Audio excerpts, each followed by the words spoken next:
Good evening, ladies and gentlemen. Welcome back to Warrior Uncut. Another chance for a fireside chat with the Warrior. Last week we looked at Mad Dog Radio and my ratings of Mad Dog Radio. Now this week we take a look at a channel that I am currently on suspension from as far as calling in, but listening ship, I still listen from time to time. Let there be no secret. MLB XM 89 on your Sirius XM radio. First, we'll start off with First Pitch with Jim Mimolo, Kyle Hollingsworth, and sometimes Mike Stanton. Hey, listen, the Warrior loves this show. I love Jim Mimolo.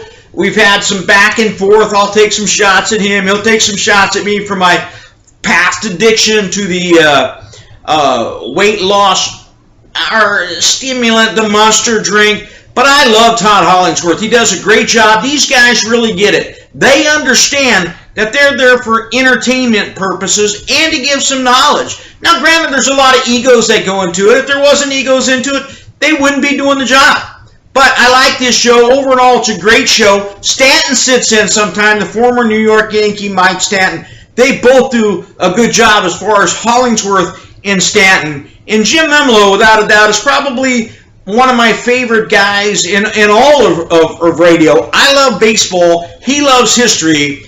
Therefore, you put baseball history together, you've got a good mix.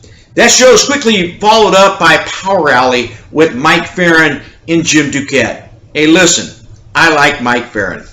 But sometimes, in your wanting to get endorsements or getting your name out there, you take some commercials that just don't fit.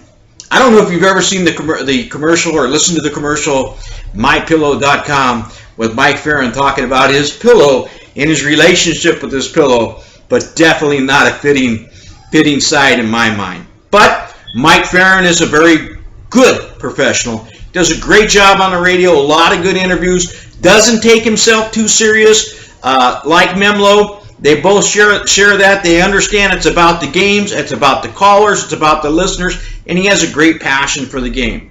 Not like Jim Duquette, but, and I'll get into it a little bit later when I talk about Bowden and Duquette show, but he never met a dollar he didn't want to spend as a GM. And from a small market guy like myself, a big Oakland A's fan, as you can tell, our studio's decked out in Oakland A's colors, though I am repping my Ray Lewis Raven tie.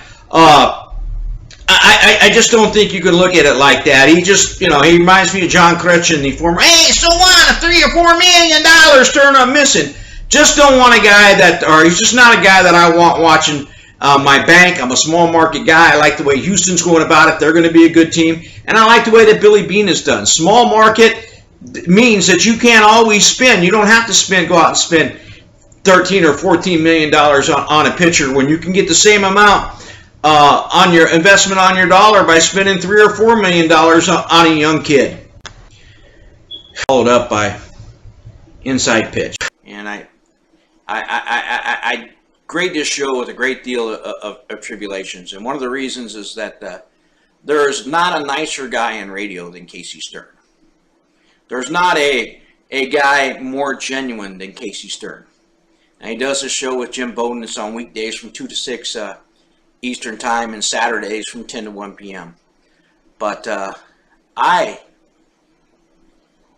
have a problem with Casey Stern. My problems with Casey Stern started back during the playoffs or our World Series last year between the Giants and the Tigers. They had Octavio Dotel on. They tried to create a situation where Octavio Dotel said they didn't have seasoned veterans in the locker room, and I got mad because they tried to put it back on Miguel Cabrera, or as if Octavio Dotel was calling out Miguel Cabrera.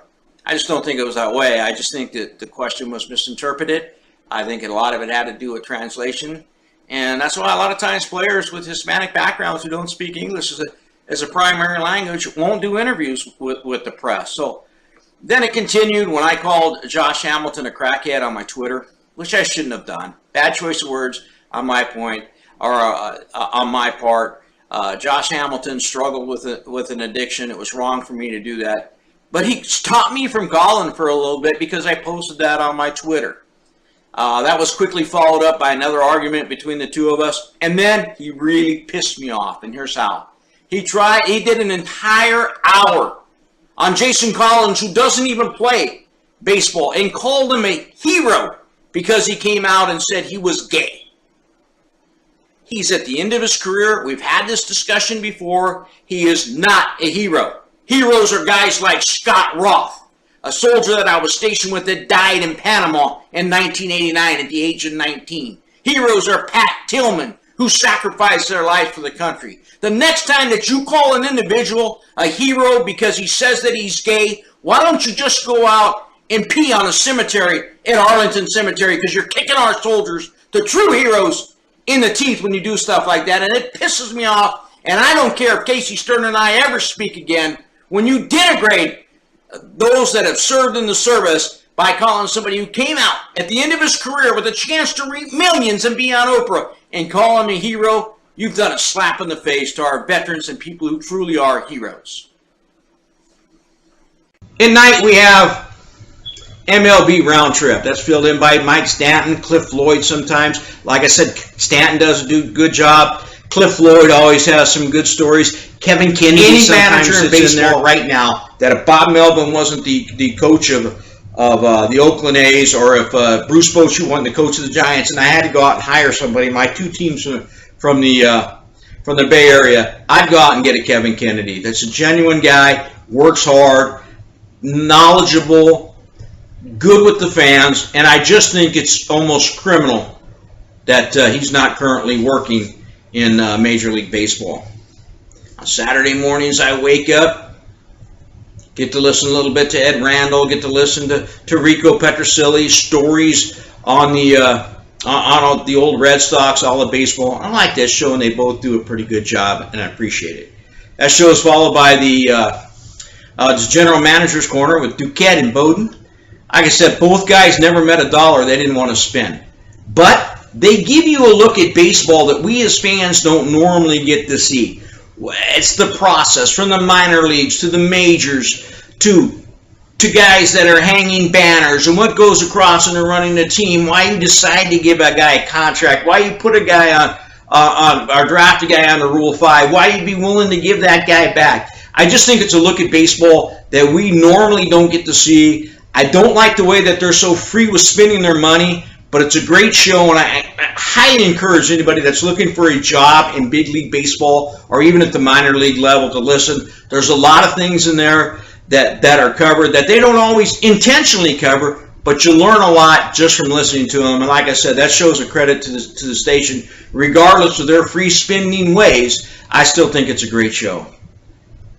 After that, it's Home Plate with Jeff Rickard. Jeff Rickard's one of the most knowledgeable guys in all of professional sports. He can do football, he can do baseball, he can do basketball, he can do hockey, he can do just about anything. Comes in, does Home Plate. Sometimes Brad Lidge sits in with him. You know, Brad Lidge, 747 outside of Minute Maid Park. But that's a good show. Kind of wraps it up a little bit at the end of the day. Lets his callers go on a little bit, treats his callers with a great deal of respect. And Jeff Rickard's a credit to the organization, and I really, really, truly enjoy listening to him. On Sunday mornings, it's Minors and Majors with Grant Paulson.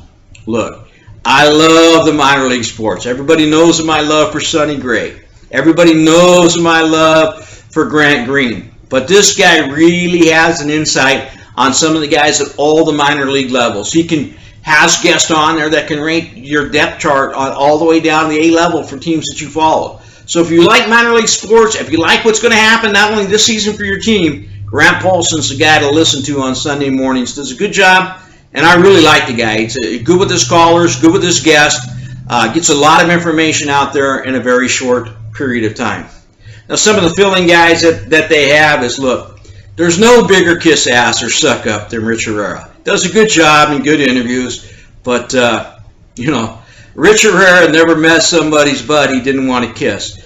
I think that he has a great knowledge. I've known him for quite a long period of time, back when he was in the Bay Area, A's fan, Giants fan. Now he's in Tampa, Nationals fan. But, Rich Herrera is not going to get a full-time job anywhere on Sirius Satellite Radio. He's a great feeling guy, not going to hurt you, but just definitely not somebody you can listen to for more than 2 or 3 hours.